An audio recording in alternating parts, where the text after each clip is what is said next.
The book of Genesis chapter 4, verse 25. And Adam knew his wife again, and she bare a son, and called his name Seth. For God, said she, hath appointed me another seed instead of Abel, whom Cain slew. And to Seth, to him also there was born a son, and he called his name Enos. Then began men to call upon the name of the Lord. So I want you to notice this phrase, call upon the name of the Lord. Because you're going to see it. Call upon the name of the Lord now. The book of Genesis chapter 13. No, the book of Genesis chapter 12. I'm going to show you this again a couple more times, done by the forefather Abraham. And he removed from thence, from the place he was, Abraham, unto a mountain on the east of Bethel, and pitched his tent, having Bethel on the west and Hai on the east. And there he builded an altar unto the Lord, and called upon the name of the Lord. So you're seeing early on in the Bible that men were calling upon the name of the Lord. Let's get Genesis 13 and 4. Unto the place of the altar which he had made there at the first. And there Abram called on the name of the Lord. So you're seeing this phrase, called on the name of the Lord. So let's get Psalms 99. Because we're going to tell you what that means. We're going to show you what that means to call on the name of the Lord. Book of Psalms 99.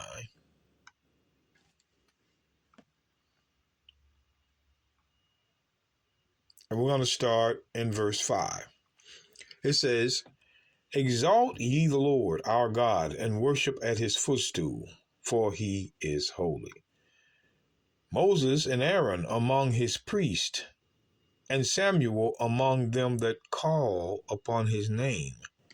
They called upon the Lord, and he answered them. See, he answered them. This is giving you a clue. He answered them. So when they called upon the name of the Lord, he answered them. Now watch what happens. And he spake unto them in a cloudy pillar. They kept his testimonies, letting you know that those that call upon the name of the Lord were keeping the law. They were keeping law. We're showing you the root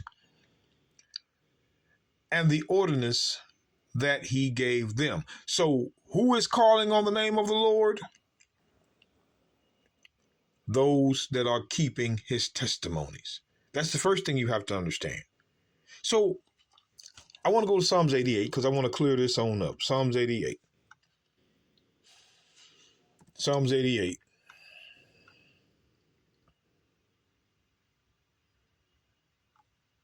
Verse 8. Pay attention now. Thou hast put away mine acquaintance far from me. Thou hast made me an abomination unto them. I am shut up, and I cannot come forth. Watch this. My eye mourneth by reason of affliction. Now, before we continue, we need to go and take a look at what affliction is. The book of Psalms 107, verse 10. It says, such as sit in darkness and in the shadow of death, like Israel was in Luke 179. Luke was in darkness and in the shadow of death. The darkness and the shadow of death was Rome at that time. Such as sit in darkness and in the shadow of death, being bound in affliction and iron. Being bound in affliction and iron, my friends. Being bound in affliction and iron. People fulfilled this. So affliction was slavery. Iron, see, bound in affliction and iron. That's slavery. So when we go back to the book of Psalms, just wanted you to see what affliction was.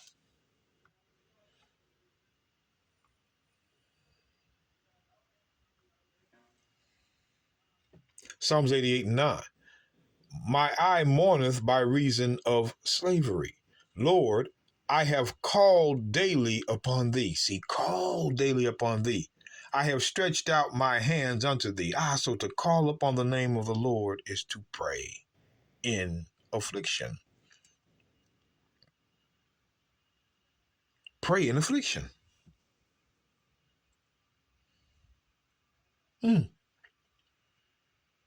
So a prayer in affliction is calling upon the name of the Lord.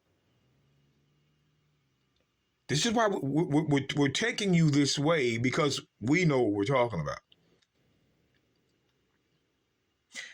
One more. The book of Psalms 145. Now remember, this call upon the name of the Lord is in affliction. So when we go to the book of Psalms, and the reason why I'm going here is because I'm going to confirm something I said earlier.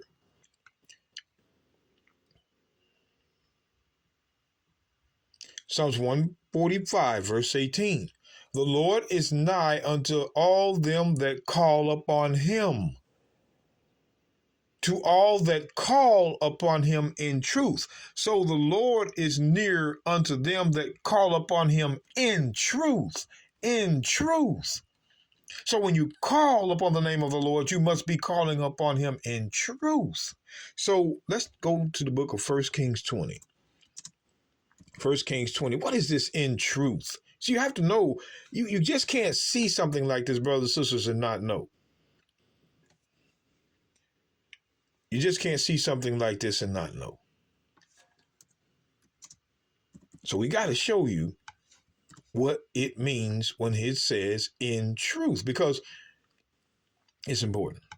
Now here's Hezekiah. I want you to watch what Hezekiah says. I beseech thee, O Lord, remember now how I have walked before thee in truth and with a perfect heart. Walk before thee in truth and with the perfect heart.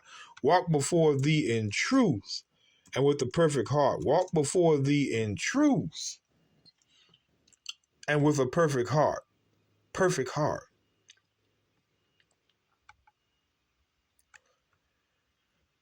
1 Kings 8:61. Let your heart therefore be perfect with the Lord our God, to walk in his statutes and to keep his commandments as at this day. So to have a perfect heart was to keep the law. So let's go back. To have a perfect heart was to keep the law. I beseech thee, O Lord, remember now how I have walked before thee in truth and with a perfect heart. He was keeping the law in truth. See, when you're walking before God in truth, it's keeping the law. And have done that which is good in thy sight. And Hezekiah wept sore. So to call upon the name of the Lord in truth, meaning you are calling upon him, praying to him as a law keeper. Law keeper. Now I want to go to Joel 2:32, Joel 2:31. Watch this, Joel 2:31 and 32. I'm going to show you this. Joel 2:31. The sun shall be turned into darkness, and the moon into blood before the great and terrible day of the Lord come. And it shall come to pass that whosoever shall call on the name of the Lord shall be delivered. Now stop. Whosoever watch this, for in Mount Zion and in Jerusalem shall be deliverance. Now it says, whosoever shall call upon the name of the Lord shall be delivered. Delivered from what? Delivered from what? What are you delivered from? Let's go right back to some. See, people don't understand. To call upon the name of the Lord to be delivered. Saved. Saved from what? What are we saved from? Back to Psalms 88. Psalms 88 in verse 9 again. Mine eyes mourneth by reason of slavery. Slavery, Lord. I have called daily upon thee. I have called upon thee. I have stretched out my hands unto thee. So the first thing you need to understand is the true law keepers that call upon the name of the Lord, which is pray unto him in their affliction, are going to be the ones that are saved. That's what you're seeing. The law keepers praying for salvation. Not anybody from any nation that believes in Jesus.